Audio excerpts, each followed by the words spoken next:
Bendiciones, amada familia Restauración.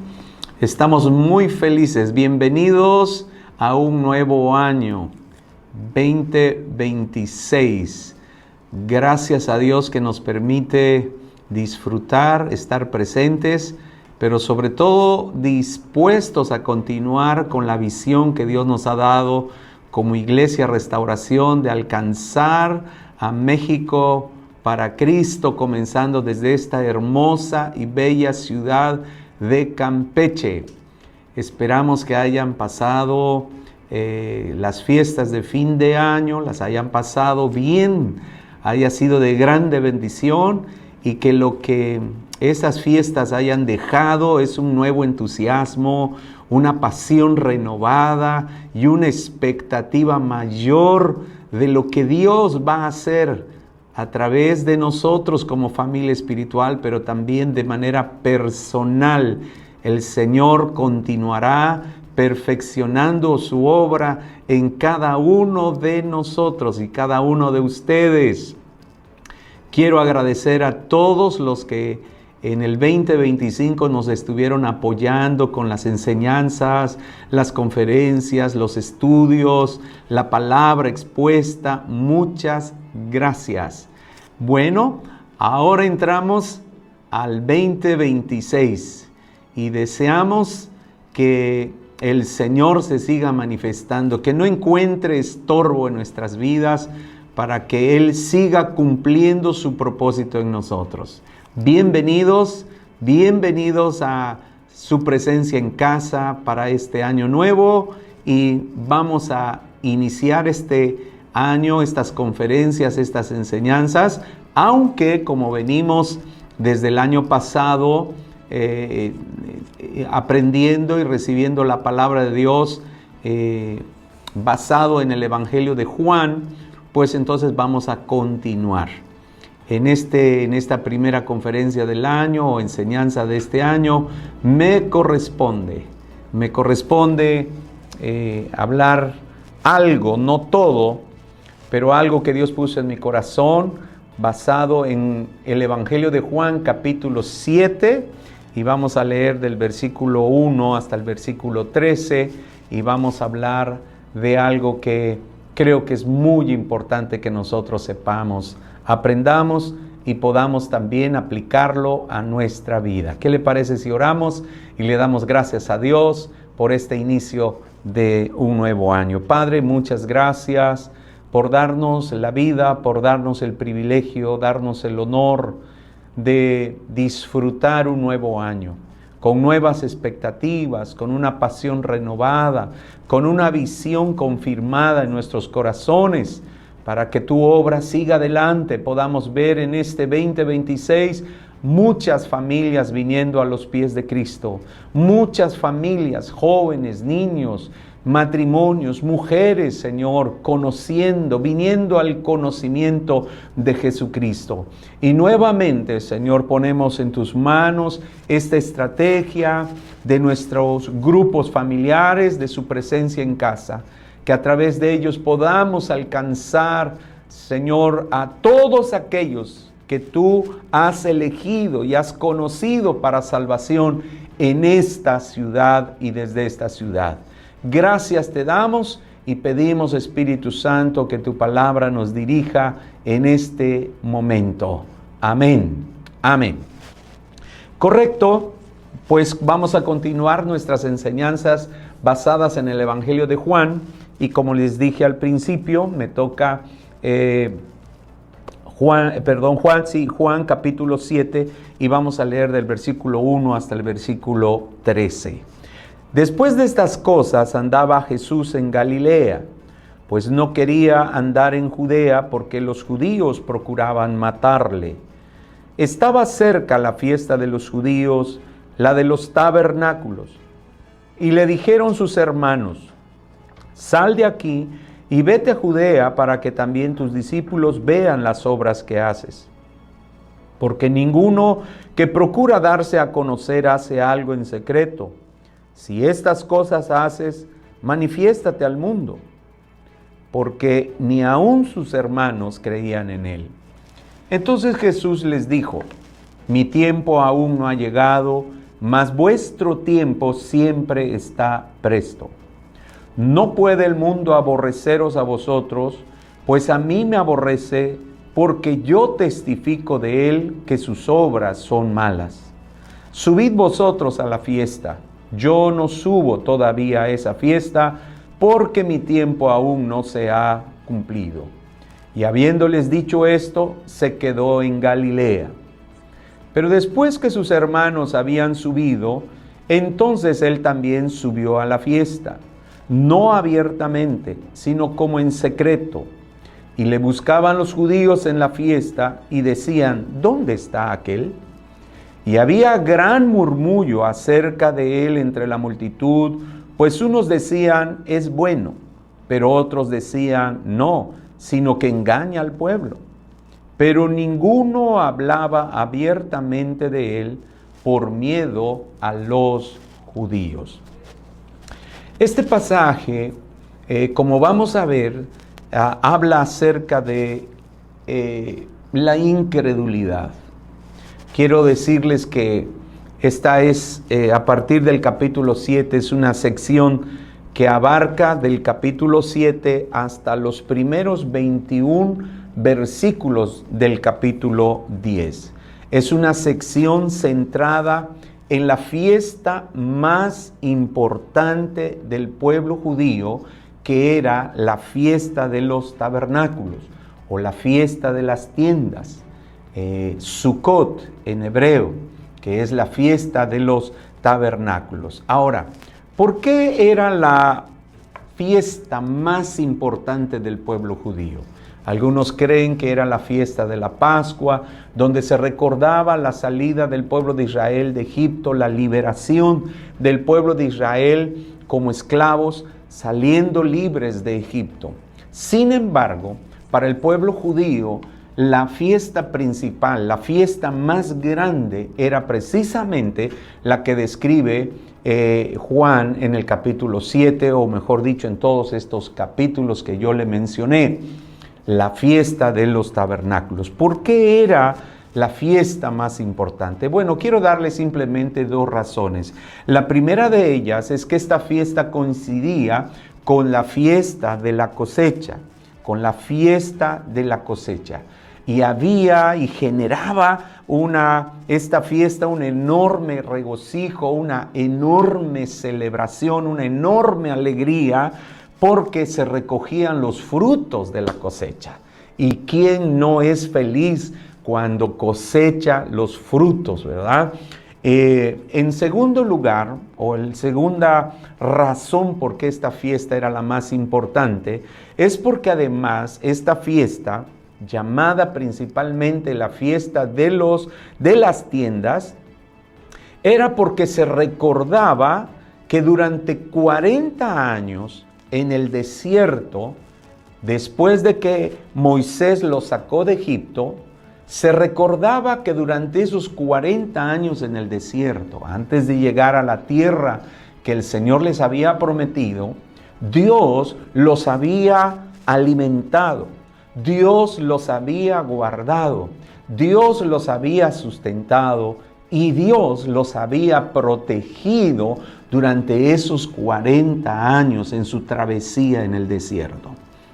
Ellos no habitaban en casas, sino habitaban en tiendas. Entonces esa fiesta era gloriosa, era maravillosa, porque recordaban la provisión de Dios, la fidelidad de Dios, las promesas de Dios, el cuidado de Dios, la protección de Dios. Y cómo podemos, esta fiesta se proyecta a nosotros ahora como cristianos, como creyentes. Pues de la misma manera. Para nosotros para el mundo estamos en una travesía, porque nuestra ciudadanía no es terrenal, nuestra ciudadanía es espiritual, celestial. Y dice que estamos esperando la ciudad celestial. Mientras llegamos a nuestra tierra prometida, estamos en una travesía por este mundo, pues también las promesas de cuidado, de protección, de bendición, de sustento son reales para nosotros que somos ahora el pueblo de Dios, el Israel espiritual. Así que también para nosotros debe tener un significado maravilloso celebrar, entender y comprender esta fiesta maravillosa que es la fiesta de los tabernáculos. ¿Por qué?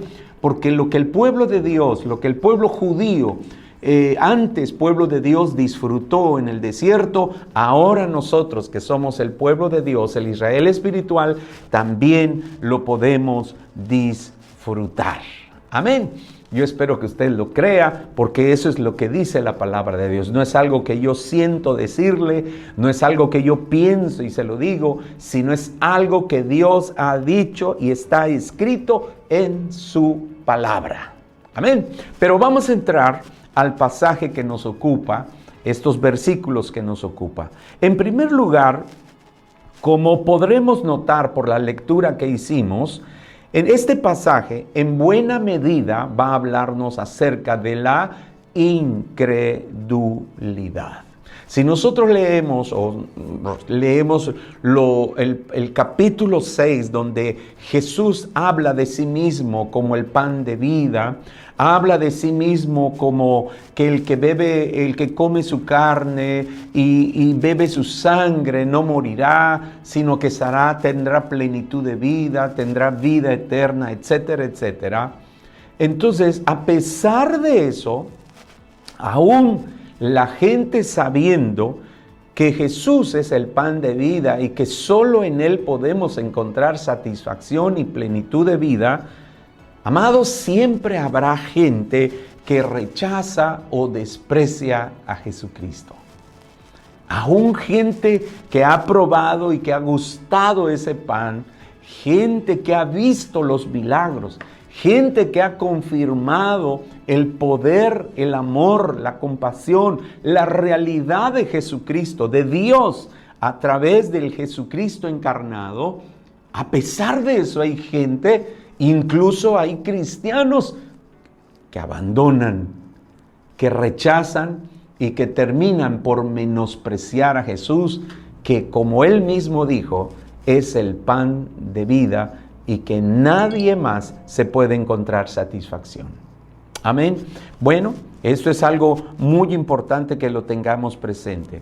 Pero siguiendo este pasaje, encontramos que dice que no quería andar en Judea porque los judíos procuraban matarle. Ahora bien, Jesús no quería andar en Judea porque tenía miedo a ser muerto.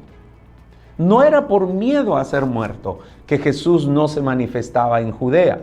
Déjeme decirle que Jesús estuvo casi 6 meses en Galilea. Dice allá que andaba Jesús en Galilea. En ese de andaba Jesús, aproximadamente duró unos 6 meses que Jesús andaba por la tierra de Galilea. Y no subía a Judea, no por miedo a que fuera muerto, sino, mi amado hermano, porque su tiempo aún no había llegado. Eso está en el versículo 6, Él dijo, mi tiempo aún no ha llegado. En el versículo 8 nuevamente dice, porque mi tiempo aún no se ha cumplido. Amado, Jesús, nuestro Dios, no sigue una agenda humana, ni sigue una agenda circunstancial, es decir, marcada por las circunstancias. Jesucristo seguía una agenda divina. De la misma manera, nosotros como hijos de Dios, nosotros como cristianos, creyentes en Jesucristo, no podemos depender de una agenda humana, de una agenda circunstancial. Nuestra vida está en las manos del Señor y nosotros debemos de caminar de acuerdo a los propósitos de Dios en los tiempos de Dios. Claro que para conocer sus propósitos y para conocer los tiempos que Dios tiene para nosotros, para conocer la agenda que Dios tiene para mi vida, para mi familia, para mis planes, para mis proyectos, necesito intimidad con Él. Necesito pasar tiempo con Él donde mis oídos se sensibilizan, donde nuestros oídos se afinan a la voz de Dios, y esa voz me va a guiar mi agenda en esta tierra, en este tiempo que me toca vivir. Así que, dicho sea de paso, no podemos afinar nuestros oídos a la voz de Dios si solo venimos cada 8 días al templo, si de vez en cuando o cada 8 días escuchamos un mensaje, o de vez en cuando encontramos una predicación en las redes. No, nuestros oídos se afinan y conoceremos la agenda de Dios para nuestra vida en la intimidad, en el lugar secreto, en el tiempo diario que pasamos para orar, para leer su palabra, para esperar en Él y oír y sentir su dirección exacta para nuestras vidas. Amén. Entonces, era por eso que Jesús no subía a Judea.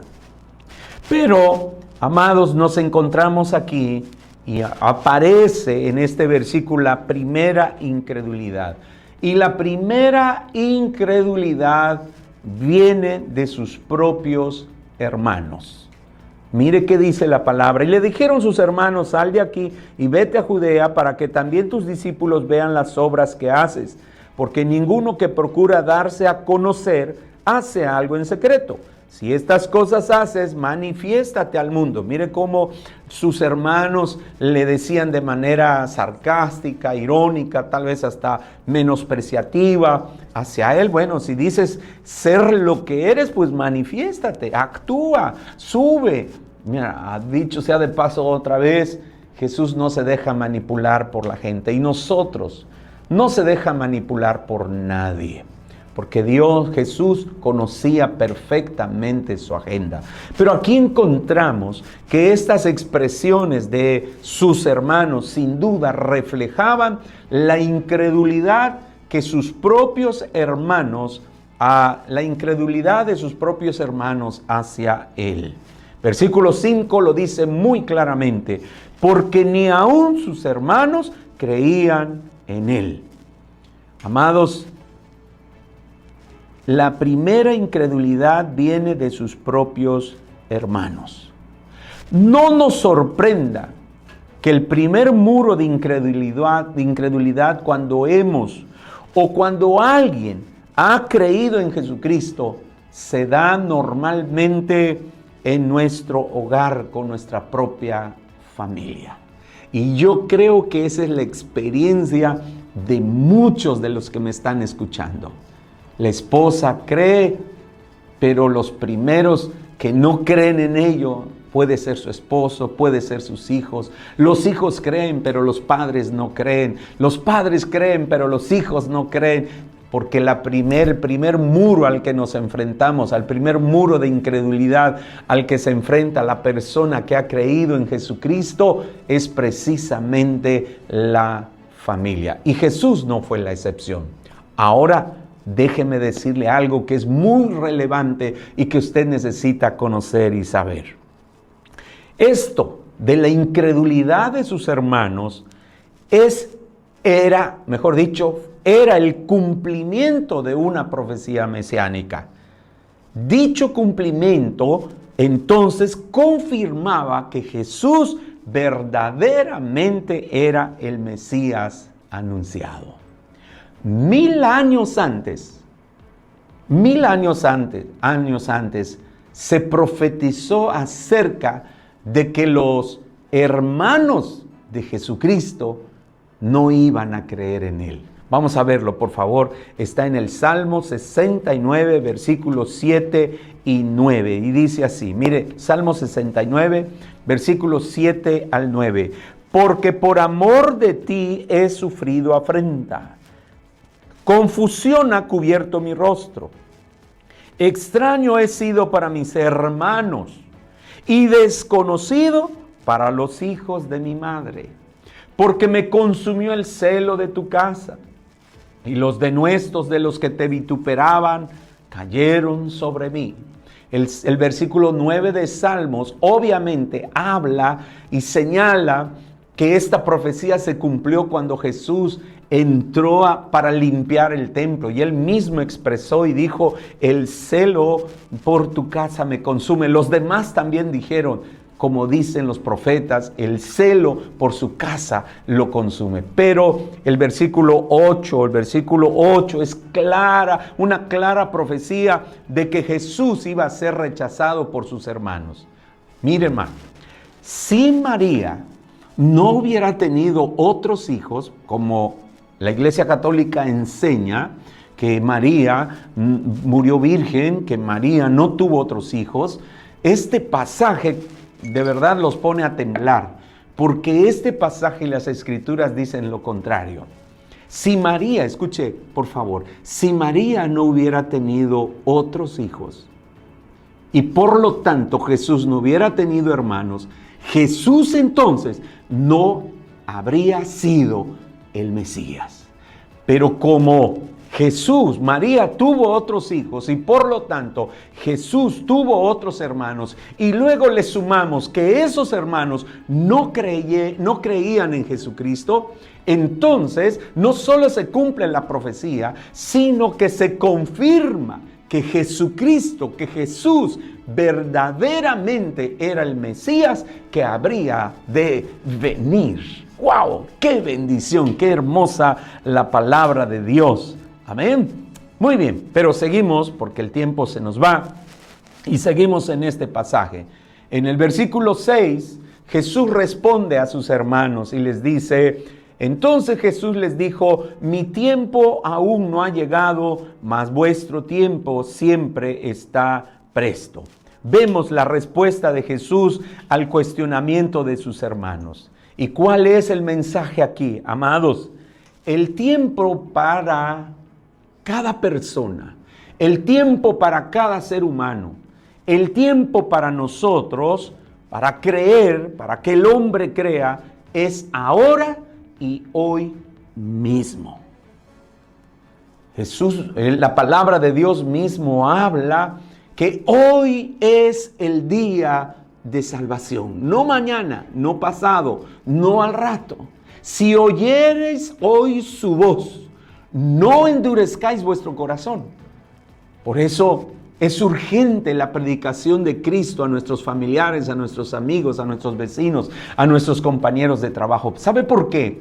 No solo porque es un mandamiento y es una ordenanza de nuestro Señor, sino porque el tiempo de salvación es ahora, es hoy. El tiempo para la salvación de aquellos que están escuchando el mensaje o que puedan escuchar el mensaje de salvación a través de tu vida, hermano, es hoy.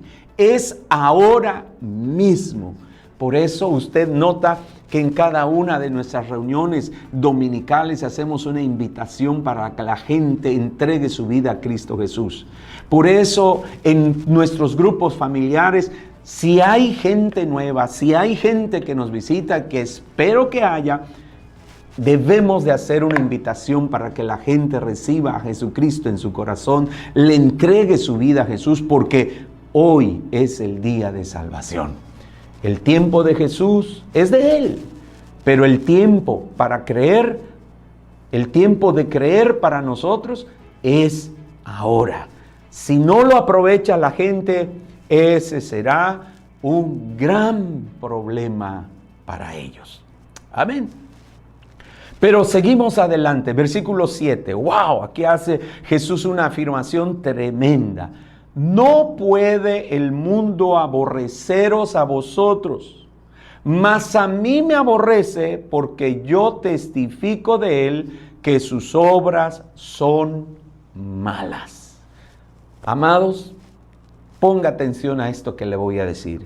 El mundo no va a aborrecer a quienes no dicen, enseñan, predican la verdad.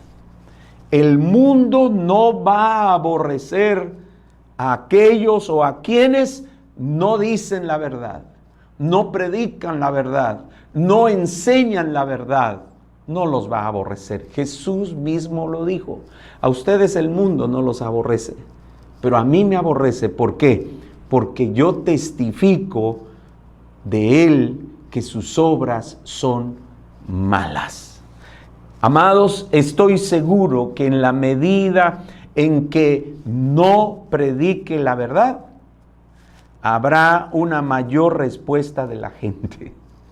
Más a gusto se sentirá la gente con nosotros y nuestra congregación sería mucho más grande de la que ahora es. Comencemos a no predicar la verdad. Comencemos a ofrecerle a la gente autocomplacencia. Empecemos a predicar a la gente de que Dios quiere que él sea feliz. Empecemos a predicar y a aplaudir o a resaltar los atributos, las habilidades, los talentos de la gente.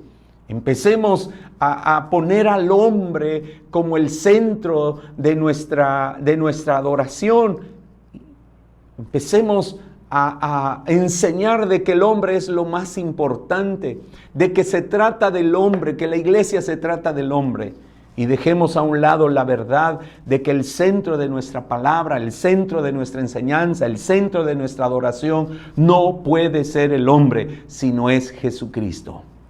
El momento en que nosotros no prediquemos o dejemos de predicar la verdad, en ese momento el mundo nos va a amar. El mundo nos va a apreciar, mis amados.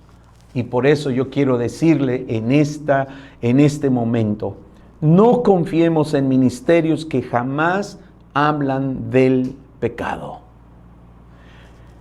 No confiemos en ministerios que no enseñan que jamás podemos salvarnos a nosotros mismos.